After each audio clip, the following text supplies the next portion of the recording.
पूरे पूरे नामा चीफ विप आपका हरियाणा। बहुत बहुत शुक्रिया जनाब स्पीकर साहब, आपने मुझे ये जो मौका दिया। मेरा सीधा सवाल है साहब, ये जो आसरा पेंशन है उसके ताल्लुक से सवाल है साहब। पिछले 2 साल से ज़्यादा अरसे से जो एप्लीकेशन आसरा पेंशन के लिए गए हैं सर, उन लोगों के लिए अभी तक आसरा पेंशन चालू नहीं हुआ सर।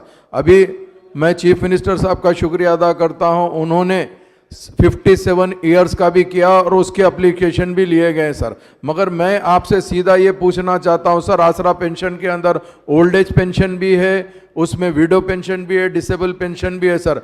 ये कोविड की तरफ से सर काफ़ी लोग जो बेवा हो गए हैं, जो लेडीज, उनका भी पेंशन अभी तक नहीं दिया जा रहा है सर। तो मैं आपके जरिए से खास तौर से हुकूमत को यह कहना चाहता हूं कि इमीडिएट आप आसरा पेंशन जितने नए एप्लीकेशन लिए हैं उनको रिलीज करिए। उसके साथ साथ जो एग्जिस्टिंग पेंशनर्स है उनको भी 3 महीने से पेंशन नहीं आ रहा सर, उनको भी करना, चूंकि आज लोग बहुत परेशान है सर, खाने के लिए परेशान है सर और बच्चों की फीस के लिए परेशान है सर। इसके लिए आपके जरिए से मैं मिनिस्टर साहब से ख्वाहिश करता हूं कि जल्द से जल्द आसरा पेंशन रिलीज किया जाए। बहुत बहुत शुक्रिया।